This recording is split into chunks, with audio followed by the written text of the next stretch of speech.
Hello guys, আসসালামু আলাইকুম। আশা করি সবাই ভালো আছেন। তো চলে আসছি যে রাব্বির পক্ষ থেকে। রাব্বি আমাকে বলছিল যে উনাদের এইখানে এক অসহায় লোক আছে। তো এই যে আন্টি অনেক অসহায়, তো উনি যে জায়গায় থাকে দেখে আমাকে অনেক মায়া লাগলো। উনার অবস্থা খুব খারাপ। এই শীতের বস্ত্র উনার হাতে একটা তুলে দিলাম।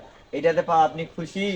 আলহামদুলিল্লাহ, তা- খুব বেজার হ্যাঁ, বলা যায় না। একজন আমাকে বলতেছে যে আমি একটা দিছি, আরো বলতেছে এক কম্বল দিয়ে কি শীত যায়। এইভাবে মুখের উপর বললো, এর না জন্য না না, আপনাকে বললাম। আশ্চর্য না বলুন, এইটা নিয়ে আসলে যাবে রে। হ্যাঁ, যাই হোক, আর আপনি যে দিছে তার জন্য ওনার আপনি জন্য দোয়া করবেন।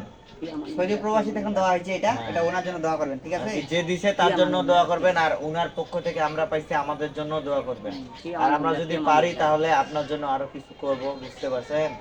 খাস দিলে দোয়া করবেন। উনি অনেক সহজ সরল মানুষ, উনি অনেক অনেক রকম কথা বলতেছেন, এতে আপনারা কিছু মনে করবেন না। কথা হচ্ছে উনার আর কি ধরতে গেলে উনার কেউ নেই এখানে। আপনারা যদি কেউ কোনো সহযোগিতা করতে চান তাহলে আমাকে এই ভিডিওর কমেন্ট বক্সে জানাতে পারেন, সমস্যা নেই।